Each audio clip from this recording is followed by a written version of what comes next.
This was their first meeting, but Buffy didn't know that if that car window had been opened, he would have been mesmerized by the girl in front of him. Their second meeting was at an event. Buffy's funny actions made her laugh again, and the third time they met, the red thread of fate finally connected them. That day Buffy was traveling on a train. The girl behind him immediately spotted him, and Buffy saw her beautiful face through the smooth train window. He stepped back a little. Buffy stared at the girl in front of him. The train continued moving. The girl signaled him to pay attention to the front, but he didn't understand her meaning, and ended up being knocked to the ground. Buffy had been deaf and mute since childhood, but even so, he was full of passion for life, relying on his familiarity with the area. Buffy arrived early at the station to wait for Sriti to get off the train. He quietly followed her. Sriti soon noticed him. Buffy expressed his feelings using sign language, but she didn't seem to understand, so he pretended to take out his heart, then placed it on the ground. Sriti understood and brushed her hair, then kicked forward, and smiled as she turned and left. But Buffy didn't give up. He followed Sriti to the restaurant, grabbed a tray, and placed his burning heart on it, with a flower on top. However, Sriti still rejected him. Buffy felt a little down, then left the place. But soon Sriti received a note. She asked who sent it. The waiter pointed to the clock tower across the street. Buffy was waving at her. As Sriti wondered, Buffy set the clock back 15 minutes. And so they became ordinary friends. But Buffy always found chances to meet. He was like the wind, gradually creating ripples in Sriti's ordinary and monotonous life. Buffy taught Sriti many things. Unknowingly, their feelings for each other began to grow rapidly. To make Sriti happy,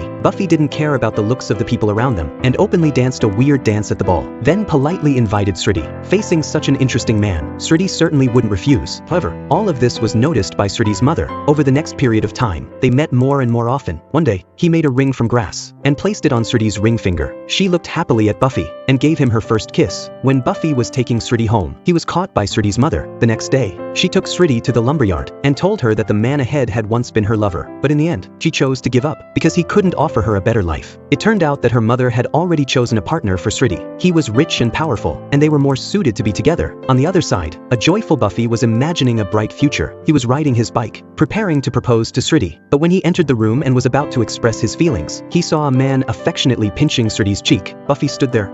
He hoped Sriti would rush over to explain, but she didn't look away. Buffy understood everything.